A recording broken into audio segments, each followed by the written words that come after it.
रूपधर की यात्राएं। नौका कैलाश तट पर दूसरे दिन सवेरे पहुंची। रास्ते में धीरमती मन ही मन सोचता रहा, इस कार्य में मुझे सफलता प्राप्त होगी कि नहीं। अगर सफल नहीं हो पाया तो आगे मैं क्या करूं? किस प्रकार अपने दुश्मनों को घर से निकालूं? माता को उनसे कैसे बचाऊं? अगर पिताजी के जीवित होने का समाचार दृढ़ रूप से मालूम हो जाए तो कितना अच्छा होगा। उनकी उपस्थिति मात्र से दुश्मन भाग जाएंगे। पिताजी के बारे में मैंने बहुत सुन रखा। उनकी वीरता की गाथाएं सुनकर मैं कितना पुलकित हो गया।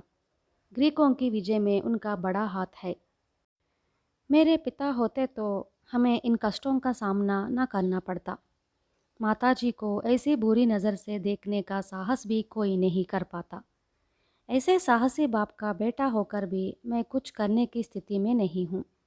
मेरी नसों में भी उन्हीं का रक्त प्रवहित हो रहा है, परंतु मैं अपने को क्यों इतना अशक्त महसूस कर रहा हूँ।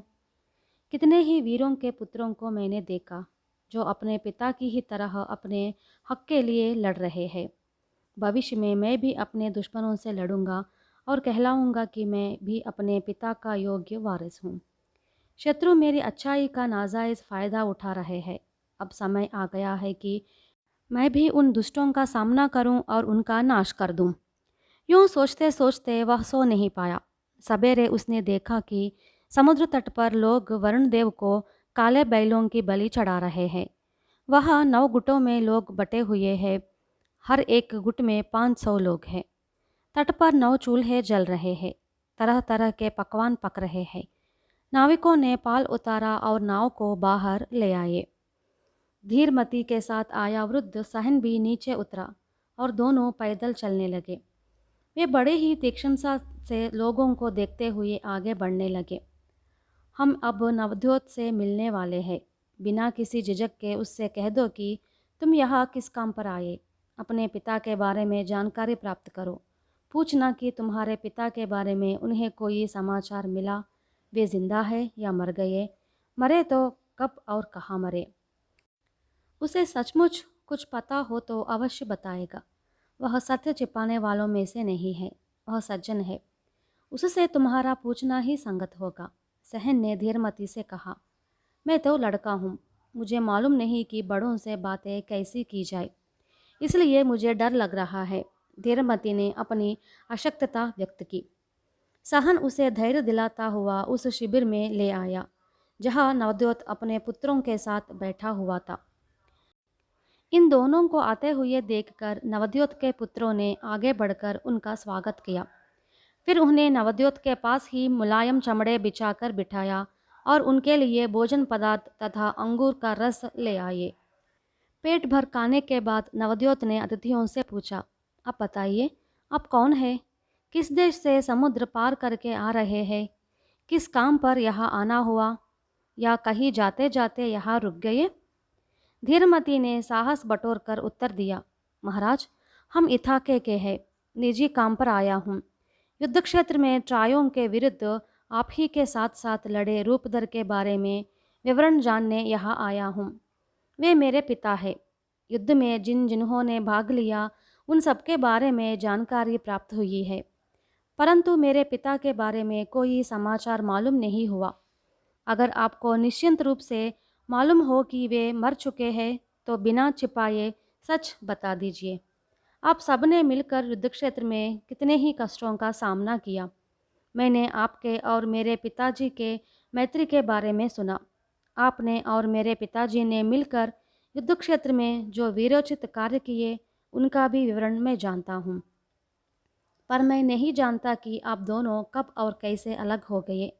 कृपया बताइए कि आपको मेरे पिता के बारे में क्या मालूम है। तब नवद्योत ने यूँ कहा, पुत्र, तुम्हारी बातों से बीती सब बातें एक साथ याद आ गई। वज्रकाय के नेतृत्व में हम सब जहाज़ में निकले और ट्रॉय नगर को घेरा।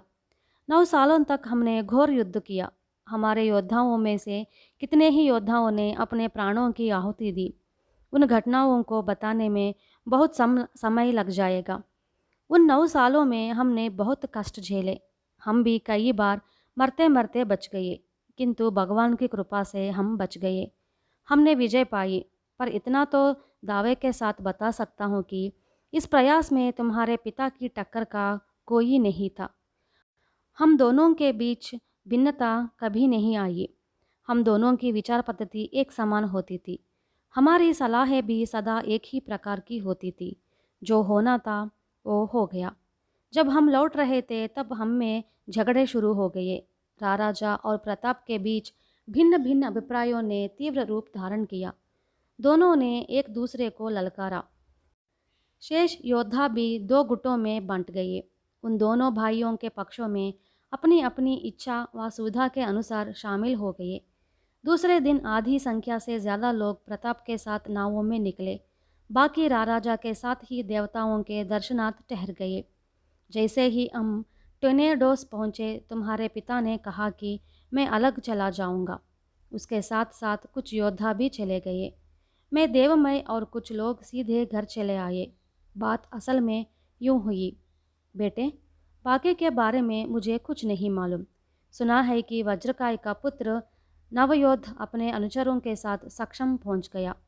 यह भी मालूम हुआ कि शेष योद्धा भी सकुशल अपने अपने घर पहुंच गए।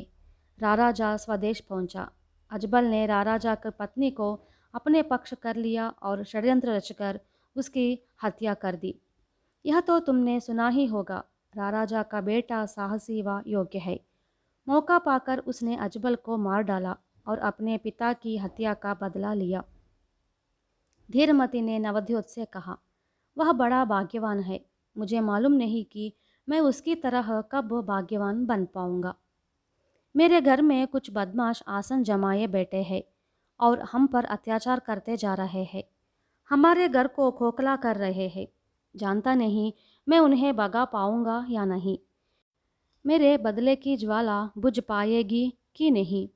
दर्द भरे स्वर में उसने कहा, हाँ बेटे, मैंने भी तुम्हारे घर में बैठे बदमाशों के बारे में सुना है। तुम क्यों चुप बैठे हो? उनके अत्याचार क्यों सह रहे हो? आखिर वे सब तुम्हारे शत्रु ही तो है। उस बुद्धिमती की कृपा तुम पर भी हो तो अवश्य ही वह दिन जल्दी ही आएगा।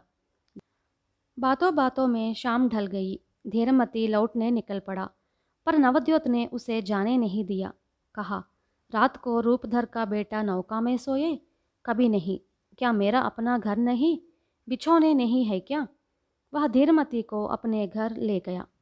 सहन बाकी नाविकों का कुशल मंगल जानने के लिए नौका के पास चला गया। दूसरे दिन सवेरे ही धीरमती जागा और स्नान करके कपड़े बदल लिए। प्रताप के यहाँ ले जाने के लिए एक घोड़ा गाड़ी का प्रबंध किया गया। खाने की सामग्री भी लेकर नवद्योत का एक बेटा धीरमती के साथ गाड़ी में आया। 2 दिनों की लंबी यात्रा के बाद वे प्रताप के यहाँ पहुँचे। ठीक उसी समय प्रताप अपनी पुत्री का विवाह वज्रकाय के पुत्र से करा रहा था।